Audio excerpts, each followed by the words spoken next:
am the cat on the kitchen windowsill. And 3 months ago, I watched a mother quietly write goodbye letters while her family sat 10 feet away, blaming her for being difficult. No one in that house knew. Not her husband, not her daughter, not her son, and certainly not the neighbors who waved politely when she checked the mail, thinking she was simply another sharp-tongued, middle-aged woman who complained too much and smiled too little.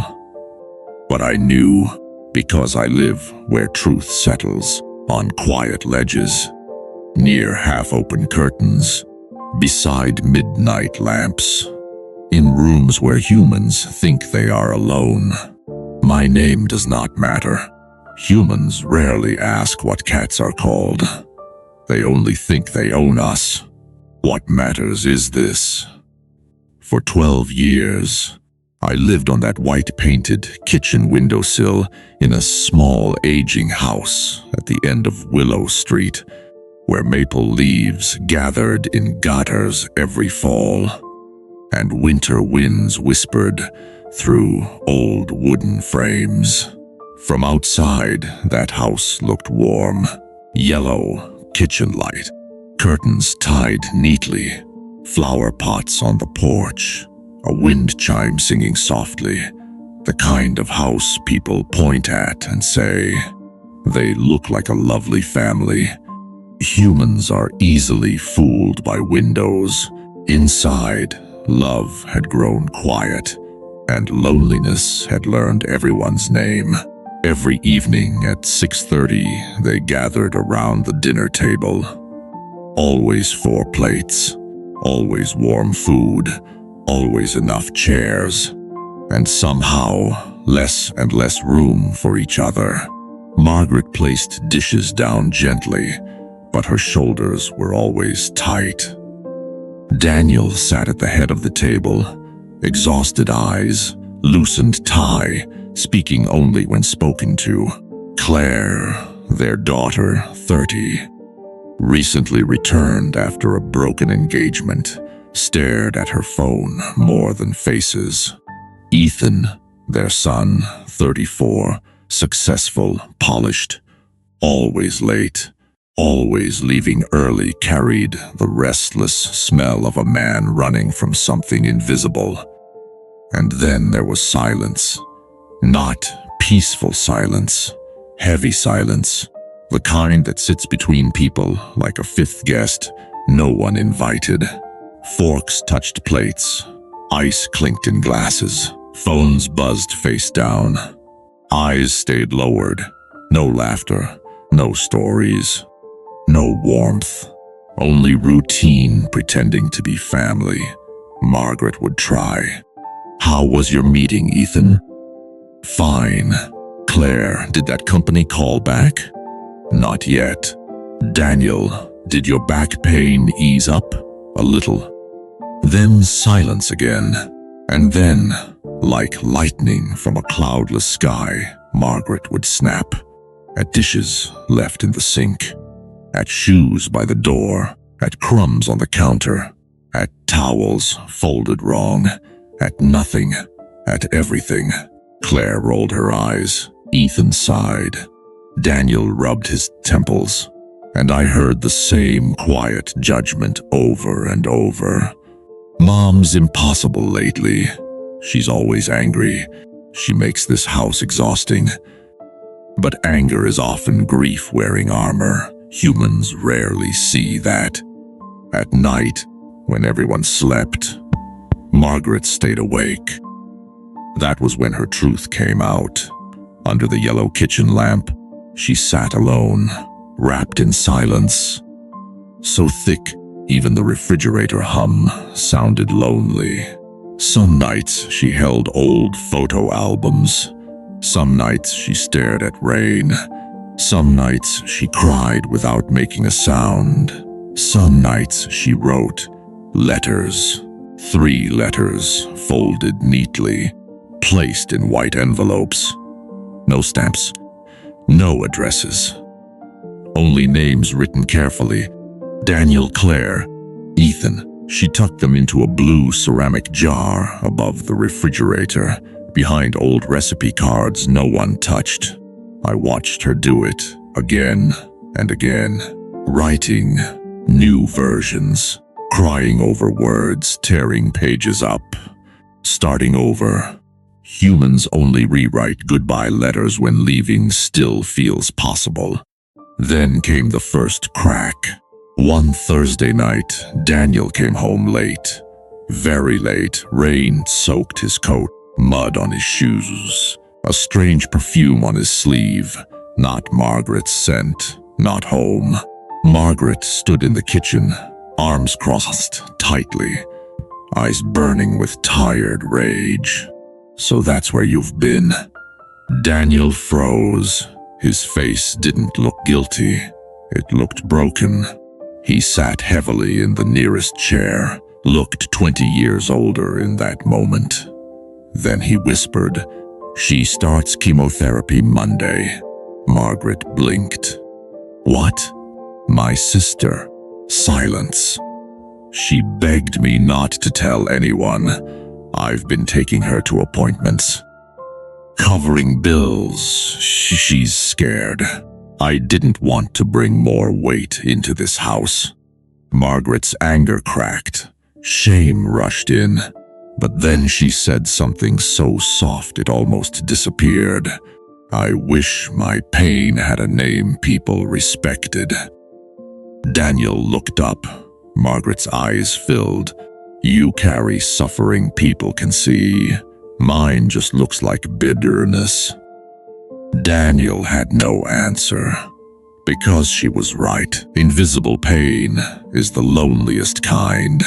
That should have brought them closer. It didn't. Because beneath Margaret's sadness was a darker truth. One Sunday afternoon, Claire came home unexpectedly after forgetting her keys. She entered quietly. Margaret didn't hear her. She was in the kitchen, standing on a chair, reaching for the blue ceramic jar. Claire stopped. Margaret opened it, took out the letters, and beside them, a small orange prescription bottle, nearly full. Antidepressants, untouched. Margaret stared at them for a long time, then whispered, "They need the version of me I can't be anymore." Claire stood frozen in the hallway, breath caught in her chest. Margaret continued, speaking to empty air. "I spent 30 years being needed, cooking, fixing, remembering birthdays, carrying feelings no one else wanted to hold. Now I'm just noise in the room. Tension at dinner, a storm everyone waits to pass." She clutched the letters. "I think they'd breathe easier without me. Here." Claire began crying silently, not because her mother was angry, but because her mother believed she had become a burden simply for hurting. That night Claire told Daniel. Daniel told Ethan, and the house trembled with truth. But truth doesn't heal quietly, it explodes. 3 nights later, dinner turned into war. Ethan came late, phone ringing, half listening. Margaret had spent hours making his favorite meal, roast beef with rosemary potatoes, warm rolls, peach pie cooling on the counter. He sat, took 2 bites, stood up. "Sorry, work emergency." Something inside Margaret broke. "For once, sit down." Ethan turned. "For once, stop making everything about what you need." The room froze. Margaret went pale. Daniel stood. Claire whispered, "Ethan," but years of pressure burst open. "You think we don't see your pain? We do. But you made your pain the weather in this house. We've been living under clouds for years, Mom. Walking carefully, choosing words carefully, breathing carefully. I'm tired. Margaret's lips trembled, then Ethan's voice cracked, and the worst part is, his eyes filled. I've been checking whether you take your medication every time I visit. Silence. No one moved. I count the pills when I hug you. Margaret stared. I park outside some nights because I'm scared I'll lose you. His voice collapsed. I act distant because if I let myself feel how scared I am, I won't function. Margaret broke. Not anger, not pride, a deep, ancient breaking. The kind that comes when someone finally sees what you hid and loves you anyway. Then Daniel revealed the final truth. 20 years ago, Margaret had tried to leave. Not them. Life. She had postpartum depression after Claire. Then, years later, emotional collapse after caring for Daniel's dying father. Then loneliness when children grew. Then emptiness no one named. And every time she almost disappeared, she stayed. Stayed for birthdays. Stayed for scraped knees. Stayed for graduations. Stayed for broken hearts. Stayed until staying hollowed her out. Daniel wept openly. We built our lives on her sacrifice so quietly that we forgot sacrifice costs flesh. No one ate that night. No one slept much either. Morning came gray and cold. But something had changed. Silence no longer hid truth. Margaret began treatment. Real treatment. Therapy. Medication. Walks. Rest. Daniel retired early. Claire moved out, but called every morning. Ethan came every Sunday, leaving his phone in the car. Dinner slowly changed.